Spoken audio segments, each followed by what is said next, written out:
According to NWS, the chances of getting struck by lightning in your entire lifetime is 1 in 15,300. Why am I telling you that? Because I want to show you in comparison. While playing poker, the chances of you getting a royal flush are 1 in 649,739. You have a better chance of getting struck by lightning. Now, what are the chances of getting a royal flush in a one-on-one poker game where your opponent has the ability to select every card that they get and every card that you get? Statistically, I don't even think that's possible, but magically, you have a much better chance than 1 in 649,739.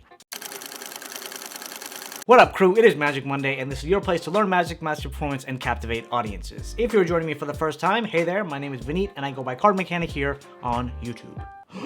Everyone loves to win, especially you. So what if I told you in this card trick you give all the power to the spectator when you challenge them in a game of one-on-one poker, but then you are the one who ends up winning?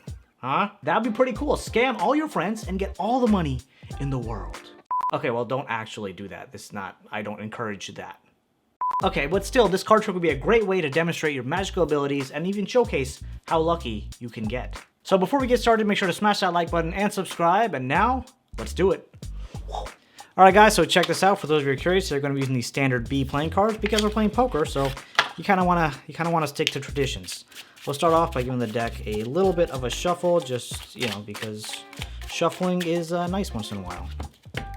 Alright, so what's going to happen is we're playing a game of one-on-one poker. But we're not going to use the entire deck. We're going to change it up a little bit. So 1, 2, 3, 4, 5, 6, 7, 8, 9. We're just going to use 10 cards. Because for a hand of poker, you need 5 cards each, and we're playing one-on-one. So we're going to stick with just 10 playing cards. I want you to take this packet and deal off cards, just 1 card to each of us. So you'll deal 1 card to me, you deal 1 card to yourself. And now we're going to mix it up a little bit more. I want you to deal 2 more cards onto the table, not to either of us, but just right in the center, so 1, 2 cards. And I want you to pick either one of these 2 cards. Let's say this one. All right, cool. You take that card, I'll take this card and put it on the bottom of the packet. Then I'll deal these 2 cards like this. You go ahead and pick out either one of these cards for me to use. All right, so you wanna give me that card, I'll take this. We'll put this on the bottom. We'll deal it again. Go ahead, pick 1 card for yourself. Let's say this one.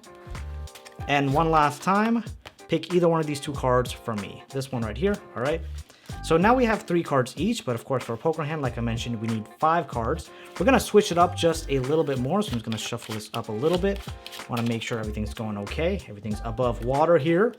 And we'll deal off 2 more cards. Go ahead and pick whichever card you want. This one, put this on the bottom. Again, pick 1 card for me. This one, all right? And now we have 2 cards remaining. Now I wanna make this as unfair for myself as possible. So I want you to take a look at your hand. Go ahead, take a look at it. And I want you to select 1 card from these 2 cards, right? These were the cards remaining.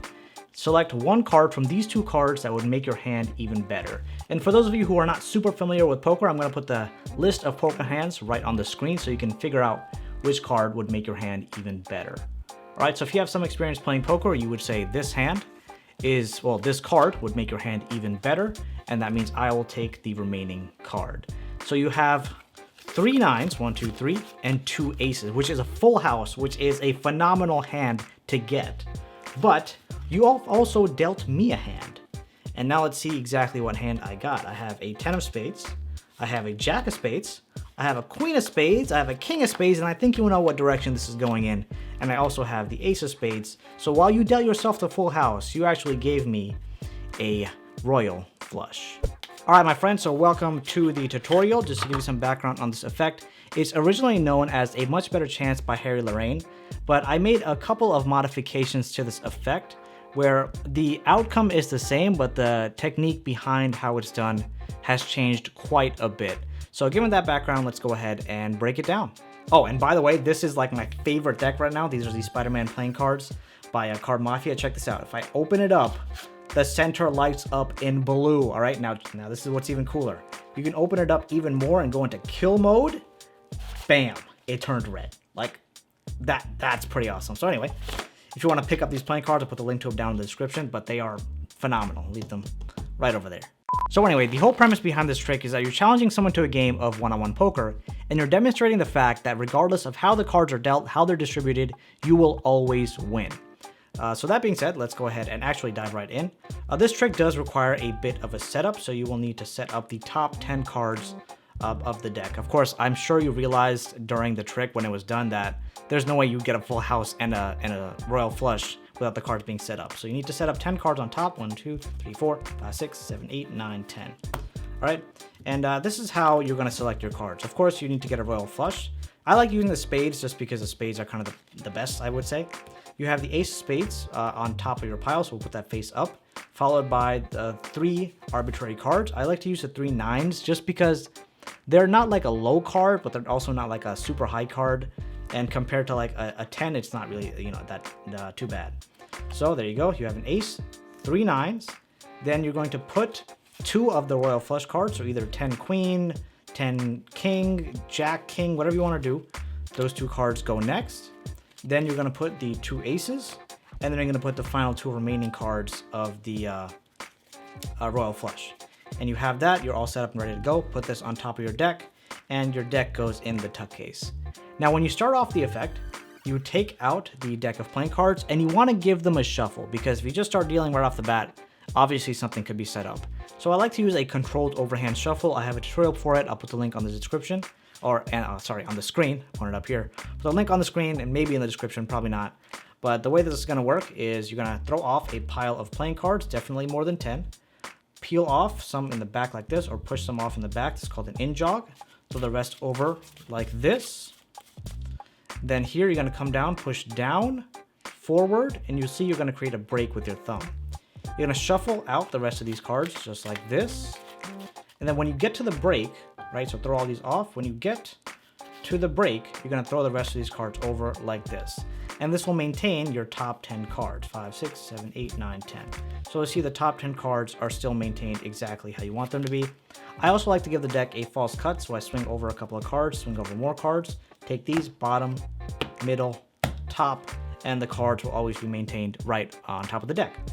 From here, you have shuffled up the cards, and you say you're playing a game of one-on-one poker. For poker, we need 5 cards for each of our hands. So you take 1, 2, 3, 4, 5, 6, 7, 8, 9, 10 cards off the top, throw them down on the table, and you can put the rest of the stuff over to the side. And now you tell the spectator that I'm going to let you deal off the first couple of cards. So tell them to deal off a single card to you and them. Ideally, you don't want to say, deal 1 card to me, deal 1 card to you. But if you feel like they are not sure how they're going to deal, then you would say that. So they deal 1 card to you, they deal 1 card to themselves. Most people deal 1 card to other people first and then themselves. So I guess completely up to you on what you want to do on that. Once they've dealt that, you're going to take the pile back from them and tell them that you're going to deal in a pretty unique type of way. So you're going to take this pile right here and deal 1 card like this and 1 card like this, right? So not to either of you, but just in the center somewhere. And you're going to tell them you're going to give them a free choice to select either one of the cards to add to their hand. Now, this is very powerful because it's not a magician's choice, right? They can literally select which card they want. So they want this card, they want this card. And in fact, both of them are 9s. So regardless of what card they take, they're going to get a 9. Now you're going to take this card, put it on the bottom of the deck. Now the next 2 cards that come up are one of the cards that you want. And of course, make sure not to show the spectator any of these cards. So you deal these 2, have the spectator tell you which card that you're going to get. They give you this card, for example. Take this card, put it on the bottom. Next 2 cards that come up are the 2 aces, which you want them to have anyway. They're going to select which one, put the other one on the bottom. One of the last time before we do something crazy, and I feel like I forgot 1 card. Never mind, I did not forget a card. But here we have the jack and the king, both of which you want. You have them give you any card. Put this over here, take this card, put it on the bottom. And now we're left with 4 cards in this pile. The 9 of spades, queen of spades, ace of hearts, and jack of spades. For yourself, you want to get the jack of spades and the queen of spades. So once 3 cards are dealt to each of you, you're going to say you're going to spice it up a little bit by shuffling up this pile to make it as fair as possible. And the way you're going to shuffle it up, take the top 2 cards into one hand, bottom 2 cards into another hand. You want to get the top card of your right hand packet, right? If you split it like this, top card of the top packet is supposed to go on top. The second card of the top packet is going to go into between these 2 other cards, or in the 3rd position. So you take them off like this, put them in like that. It's a little difficult to see with borderless cards, but maybe I should have used a different deck. But anyway, so you split them up, put the second card at the third position, and top card goes to the top position, close it up. And now you pretty much have the cards in the order that you want. You want the spectator to be able to take these two cards, and you want yourself to take these two cards. So what I like to do one more time is to shuffle it up. By shuffling, I'm literally just reversing the order. 1, 2, 3, 4. Reversing again. 1, 2, 3, 4. So on top, it's still the two cards that they need, and on the bottom is the two cards that I need. So again, you deal two cards, ask them to take one, then you take this one, you take this one, put it on the bottom. Two cards, ask them to select one that you're gonna have, they give you one. And now you're left remaining with two cards. One is an ace and one is a queen. Now you want to tell them, hopefully they're familiar with poker rules. If not, you can kind of give them like, there's an extra poker card that comes with a lot of decks that explains the rules, but hopefully the person you're playing with knows that, knows what a full house is and knows what a royal flush is. So you tell them, take a look at their hand, and they're gonna see they have 3 nines and an ace. So you tell them, take a look at your hand, and you can select either card in this remaining pile that would make your hand even better. So taking a look at this, right? They see 3 nines and an ace, and they look at the pile, they're like, okay, there's a ace and a queen. Obviously the ace would make my hand better, so they take the ace, and now they have a full house, 3 nines and 2 aces, and they give you the remaining card. And now here you can kind of do the reveal, and you can tell them, wow, you got a pretty great hand. You got 3 nines and 2 aces. But like I said, I pretty much always win, so regardless of what cards you gave me, and I like to reveal it in a royal flush order. I have the 10 of spades, jack of spades, queen of spades, king of spades, and the ace of spades, leaving me to get a royal flush, which trumps your full house. That's what I'm talking about. That's how you win a game of one-on-one poker, when you give your spectator all the advantages. So if you enjoyed this card trick and want to see one that I like even better, make sure to check out that video right over there. Trust me, you will not be disappointed. You will not be disappointed. Thanks so much for watching. It's always a pleasure having you here. Have a great day ahead, and I hope to see you in that video.